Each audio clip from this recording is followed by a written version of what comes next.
அப்போ சரி உங்கள்கிட்ட பேசி ஒன்றும் நடக்காதுன்னு ரவி கிளம்ப, இங்கே வா ஸ்ருதி, இப்போ தான் ரவியே மனசு மாதிரி உன்னோட ஹோட்டலுக்கு வேலைக்கு வரேங்கிறாரு, நீ இப்போ அதையும் இதையும் பேசி கெடுத்துறாதுன்னு புத்தி சொல்ல, ஸ்ருதியும் ரவிகிட்ட நல்ல விதமாக பேச ரவியும் வேலைக்கு ஓகே சொல்கிறாங்க.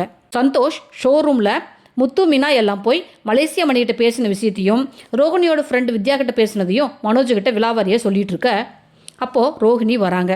மனோஜ் லூஸ் மாதிரி நான் சந்தோஷ் கிட்ட பேசினதை கேட்டியான்னு ரோஹிணிகிட்டே கேட்க, ரோஹிணி நான் எதையும் கேட்கல, உன்னை பார்த்தாவே எல்லாம் மறந்து போயிருதுன்னு டயலாக் விடுறாங்க.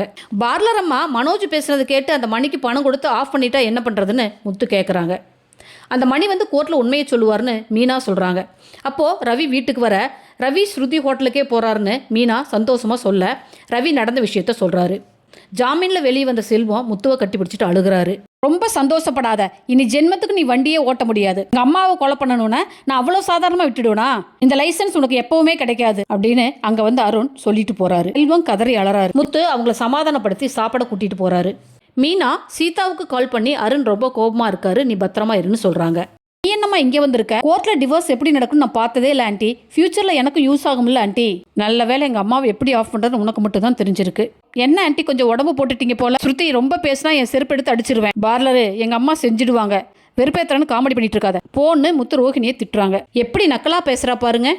அது அப்படித்தான் மீனா, உண்மையான முகம் தெரிகிற வரைக்கும் தான் பில்டப் கொடுப்பாங்க, தெரிஞ்சதுன்னா அவங்க வேலையை காட்ட ஆரம்பிச்சிடுவாங்கன்னு முத்து சொல்கிறாரு. ரோஹிணி அமைதியாகவே இருக்க மாட்டேங்கிறாங்க. ஏதாவது ஒன்று செஞ்சு விஜயா ஃபேமிலியை கடுப்பேற்றுறதுலையே குறியாக இருக்கிறாங்க. ஓகே ஃப்ரெண்ட்ஸ், தேங்க்ஸ் ஃபார் வாட்சிங். என் சேனலை லைக் பண்ணுங்கள், ஷேர் பண்ணுங்கள், சப்ஸ்கிரைப் பண்ணுங்கள். தேங்க்யூ.